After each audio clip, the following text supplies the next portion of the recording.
Job చేస్తున్న కోడలి ఇంటికి అత్తగారు వస్తే అంట్ల గిన్నెలన్నీ సింకులోనే వదిలేసిపోయింది. సోఫాల బట్టలు మడతేయలేదు, గుమ్మానికి పసుపు కూడా రాయలేదు. ఎక్కడ బూజక్కడ, ఎక్కడ దుమ్మక్కడ. అబ్బబ్బబ్బా, ఇది ఇల్లా వల్లకాడా? సాయంత్రం నా కొడుకుని రాని చెప్తాదని పని. ఆ రోజు సాయంత్రం ఇదేంద్రా ఇది? ఇంట్లో ఎక్కడ పనులక్కడ వదిలేసి వెళ్ళింది నీ పెళ్ళాం. ఇది అసలు సంసారంలో ఇల్లేనా అంట. నా పెళ్ళై ఇన్నేళ్లైనా ఏనాడు ఇల్లు ఇంత ఘోరంగా పెట్టింది లేదు నాయనా. జ్వరం వచ్చినా జబ్బొచ్చినా ఏమొచ్చినా సరే ఇంట్లో పనులన్నీ చేసే పడుకునేదాన్ని. ఇదేమాడది, ఇదేమిల్లు?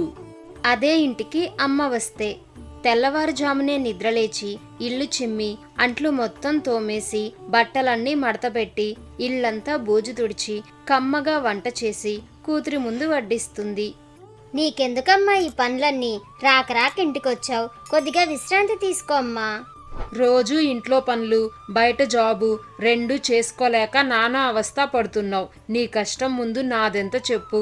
ఏదో నాకు తోచింది చేసి నీకు సహాయపడితే నాకు అదే సంతోషం. పోనీలే అమ్మా, కనీసం నీకన్నా నా బాధ అర్థమైంది. కూతుర్ని తల్లి అర్థం చేసుకున్నట్టు ఈ లోకంలో ఇంకెవ్వరూ అర్థం చేసుకోలేరేమో. ఈ మాట మీకు కూడా నిజమనిపిస్తే కామెంట్ చేయండి. ఈ కథ కనుక మీకు నచ్చినట్లయితే వెంటనే ఈ వీడియోని లైక్ చేయండి. ఇలాంటి మరిన్ని మంచి మంచి కథల కోసం మన బుజ్జి కథలు యూట్యూబ్ ఛానల్ ని సబ్స్క్రైబ్ చేసుకోండి. Thanks for watching.